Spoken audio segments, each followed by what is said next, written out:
Ok, Dios les bendiga. Mi nombre es César. El día de hoy queremos hacer una cápsula doctrinal. El tema que queremos tratar es acerca de la doctrina y los niveles de doctrina que hay.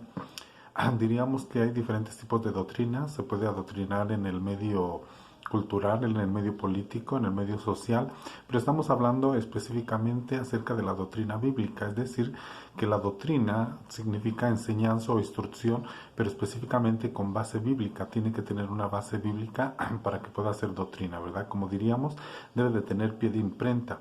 Es decir, según las clases de hermenéutica, para hacer una doctrina de la Biblia tiene que tener dos o más bases bíblicas. Es decir, vamos a mencionar algunas de las características que tendría que tener la doctrina para que pueda ser bíblica, ¿verdad? Otra característica es que la doctrina no se impone, la doctrina se expone y el Espíritu Santo lo revela. ¿Qué quiere decir esto? Quiere decir que Dios tiene la autoridad para imponer su autoridad, pero Dios nos da libre albedrío de que nosotros le creamos o no le creamos, es decir, Él no nos obliga, ¿verdad? El Espíritu Santo también nos sugiere, Él no nos obliga.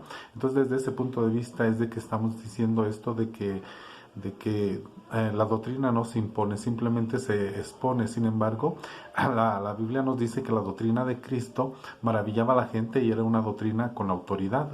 Le decían qué nueva doctrina es esta, ¿verdad? Entonces la doctrina bíblica tiene diferentes características. Por ejemplo, diríamos que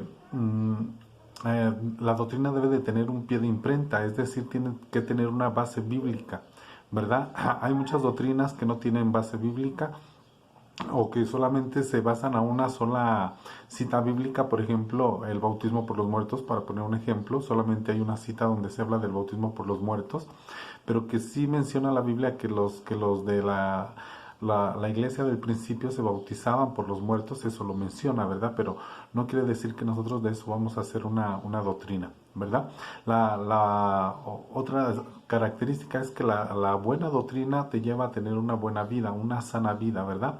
Entonces hay sana doctrina y hay doctrina que no es sana. La Biblia nos habla de la sana doctrina. Entonces la sana doctrina te va a llevar a vivir una vida de santidad, una vida, pero depende también qué concepto se tiene de lo que es la santidad, ¿verdad? Hay quienes creen que santidad es darse golpes de pecho o lacerarse el cuerpo. Hay quienes creen que la santidad es otra cosa. Entonces, por ejemplo, yo pongo de ejemplo que los dos, en la historia del hijo pródigo había dos hijos. Uno se fue y el otro se quedó, pero para mí los dos eran pródigos. Pero el hijo que se fue porque tenía un concepto de Dios y él vivía según el concepto que tenía de Dios, pero era un concepto erróneo. Sin embargo, el hijo que se quedó también era un pródigo. Pero este nunca se fue de la casa del padre, pero él tenía un concepto también erróneo del padre, es decir, era un legalista, ¿verdad? El otro era un liberal, y los dos tenían un concepto erróneo. Pero cuando el hijo pródigo que se fue regresa de la casa y el padre le hace fiesta, entonces este hijo pródigo, después de haber ido por el mundo y experimentar lo que era la vida, digamos, del mundo, la soledad, digamos, el hambre, digamos, muchas cosas, porque volvió por alimento, este hijo pródigo se dio cuenta de quién era Dios y tuvo un mejor concepto de quién era Dios o quién era su padre, que en este caso es Dios, ¿verdad? Entonces uno vive según el concepto que uno tiene de Dios, ¿verdad? Y según el concepto que tú tengas de santidad, porque hay quienes que podrían creer que la santidad es, digamos, vestirse de una manera, por así decirlo, y de esa manera vive porque cree que esa es la santidad. Sin embargo, el Señor Jesús andaba vestido de una manera común, digamos, para su tiempo, ¿verdad? De una manera como andaban vestidos los demás. De hecho, Judas tuvo que besarlo para poder identificar quién era Jesús, porque él andaba como una persona cualquiera de ese tiempo, ¿verdad? Entonces, si el Señor Jesús hubiera nacido en este tiempo, pues me imagino yo que anduviera vestido como cualquier persona de esta época, ¿verdad? Entonces la doctrina, dijimos que la doctrina también tiene que ser revelada, no se impone, pero Dios la revela. Entonces hay diferentes tipos de niveles de doctrina y diferentes tipos de revelación. Digamos que en el tabernáculo de Moisés existían tres lugares, el atrio, el lugar santo y el lugar santísimo. Diríamos que entonces que hay doctrina a nivel atrio, hay doctrina a nivel lugar santo y hay doctrina al lugar santísimo. La doctrina al lugar atrio, digámoslo así, que para entrar al atrio, entraban por una puerta que tenía 4 columnas que representan los 4 evangelios, ¿verdad? Entonces ahí está, digamos, la biografía, la vida de Cristo, la historia, lo que es histórico.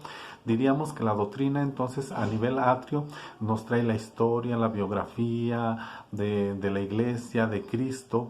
También estaba, digamos, el altar del sacrificio, ahí se enseña lo que es el sacrificio.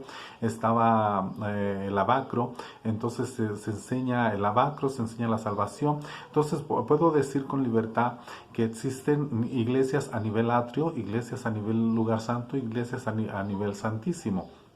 ¿Qué quiere decir esto? Que hay iglesias que en su iglesia la prédica o la enseñanza solamente es a nivel atrio, es decir, solo enseñan lo básico, enseñan los rudimentos, enseñan la salvación, enseñan los bautismos, todo lo básico, todo lo que en el libro de Hebreos menciona que son rudimentos, menciona seis doctrinas en rudimentos, en el libro de Hebreos que dice que es bautismo, resurrección de muertos, el juicio, imposición de manos, bautismos, y todo eso lo pone como rudimentos, ¿verdad? Pero dice que esa es lechita.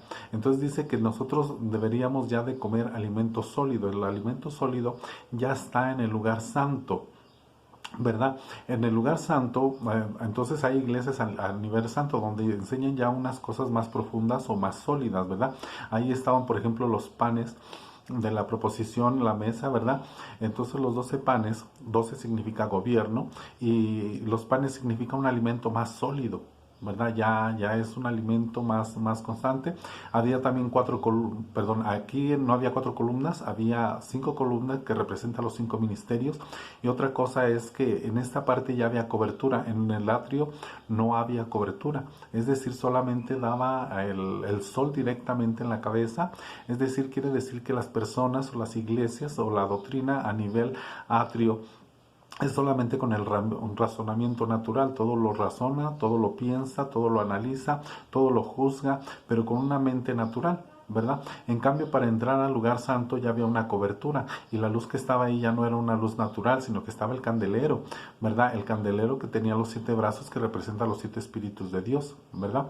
Entonces ya la luz es sobrenatural, es decir, la revelación es natural, el alimento es más sólido, ¿verdad? También estaba el altar del incienso, que las oraciones ya son diferentes, porque también hay oración de atrio, oración del lugar santo y oración del lugar santísimo, ¿verdad? Entonces hay diferencia entre la doctrina del lugar de atrio y doctrina a la del lugar santo. También podríamos decir que los primeros que se oponen a la doctrina del lugar santo son los que viven la doctrina o enseñan solamente la doctrina de atrio, ¿verdad? Son los primeros que se oponen, pero también existe otro lugar más adentro que es el lugar santísimo, y los primeros que se oponen a la doctrina del lugar santísimo diríamos que son irónicamente los del lugar santo, y diríamos que los opositores de la doctrina del atrio diríamos que son los que están afuera, ¿verdad? Los que no están dentro del lugar santo, ni del lugar santísimo, ni del atrio, ni del tabernáculo, ¿verdad? Ellos se oponen a la doctrina básica. Y las otras, pues diríamos que ni siquiera las van a entender, porque son doctrinas más profundas. Pero en el lugar santísimo existía el arca del pacto, que representa la presencia de Dios, y todo tiene simbología. La sangre se metía hasta ahí, estaba una cortina donde entraba el sacerdote, entraba arrastrándose en humillación. Eso nos habla de que teníamos que humillarnos, y hay mucha enseñanza ahí, pero no es el punto, sino que Dentro del arca de la alianza había tres elementos. Eran las tablas de la ley, que representa al Padre. Era la vara de Aarón, que representa al Espíritu Santo, que por cierto tenía flores y tenía frutos. Es decir, que nosotros debemos de tener, haber florecido y haber dado frutos del Espíritu. Y estaba el maná, pero ese maná no se echaba a perder. Es decir, en el desierto, cuando el pueblo de Israel salió de Egipto y pasó al desierto, Dios los alimentó sobrenaturalmente y les daba un alimento, pero que era un alimento para cada día, según la necesidad que tenían cada día. Solamente cuando iba a ser sábado recogían doble porción para 2 días, pero después de ahí se echaba a perder ese alimento. Que tiene enseñanza para nosotros. Quiere decir que la predicación que nosotros a veces escuchamos el día domingo en las iglesias, en las congregaciones, es un alimento para cada día, que se necesita, que se requiere, ¿verdad? Que es verdadero, pero que se aplica según la necesidad para el momento. Es decir, yo lo pongo desde este punto de vista. Cada pastor en su iglesia, en su congregación, debe saber la necesidad que tiene su pueblo. Entonces, cada pastor elabora una enseñanza, una predicación según la necesidad que tiene el pueblo en ese momento, ¿verdad? Pero que a nivel iglesia universal no es más relevante, ¿verdad? Sin embargo, el maná que estaba en el desierto no se echaba a perder. Este maná. Este maná perduraba, ¿verdad? Quiere decir que hay un alimento a nivel atrio, un alimento a nivel lugar santo, que eran los panes, y un alimento a nivel lugar santísimo. Pero el alimento a nivel santísimo, no se echa a perder, por así decirlo, sino que permanece. Es decir, puede decir que para poner un ejemplo, hace algunos años, por decir algo, alguien dijo algo, una verdad de Dios, pero que eso hasta el día de hoy no se echa a perder, sino que sigue vigente, porque es una verdad. Podríamos decir que lo que Pablo dijo, que quedó escrito en la Biblia, y ahorita voy a ir a otro punto de esos, es una verdad que permanece hasta el día de hoy, que no es obsoleta, ¿verdad? Sino que está ahí. Ahora, hay tres niveles por así decirlo, de revelación o de doctrina o de enseñanza, y que es importante que tomemos en cuenta y que lo veamos. Existe lo que se le llama inspiración, es decir, Dios inspiró a los escritores de la Biblia, a 40 hombres para escribir los 36 libros que forman la Biblia.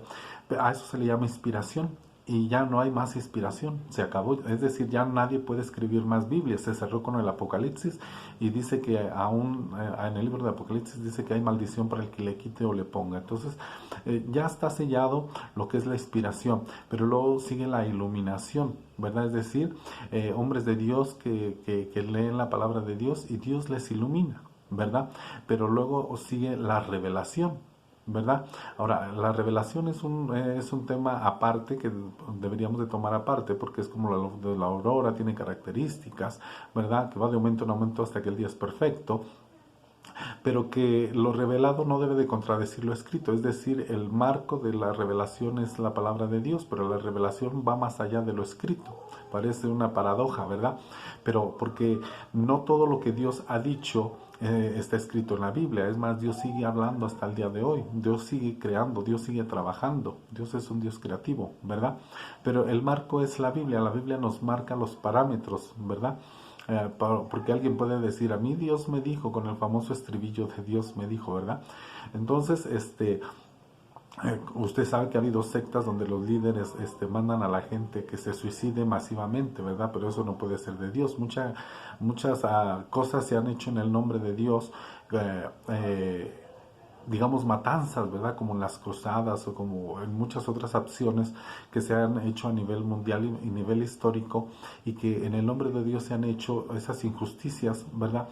Pero entonces eso no puede ser doctrina de Dios, porque la buena doctrina es vivir bien, la sana doctrina es buena vida, ¿verdad? Y no nos puede mandar a que nos suicidemos, a que matemos y a esas cosas, ¿verdad? Entonces existen niveles de revelación, y el problema es que mucha gente no sabe esto, y hay iglesias que solamente enseñan, digamos, lo básicos, que son a nivel atrio, por así decirlo, y critican a los que tienen doctrina a nivel digamos, lugar santo, pero no es el límite, el lugar santo, sino que existe algo más allá, todavía más profundo, ¿verdad? Entonces, por así decirlo, los que creen, digamos, los de atrio y los del lugar santísimo creen en profundidades más, pero que están respaldadas por la Biblia, que no contradicen la Biblia, sino que están ahí en la Biblia. Y hay quienes no creen esto, por decirlo. Si usted lee las sectas en el tiempo del Señor Jesucristo, ¿verdad? Existían los fariseos y los saduceos. Los fariseos dice que ellos sí creían en la resurrección, creían en los ángeles, creían en los espíritus, creían en el juicio, que Dios podría castigar o premiar a las personas por sus acciones después de haber muerto, ¿verdad? Entonces, pero los saduceos era todo lo contrario, y eso existe hoy en día también, ¿verdad? Entonces hay iglesias donde no creen muchas cosas, donde no creen en la manifestación de ángeles, donde no creen en los 5 ministerios, donde no creen muchas cosas que no creen, ¿verdad? Pero que sin embargo no es todo, sino que hay doctrinas y enseñanzas mucho más profundas. Entonces, solo quería compartir con ustedes esta pequeña cápsula y espero sea de edificación para sus vidas. Dios les bendiga y espero estar transmitiendo más cápsulas. Dios les bendiga.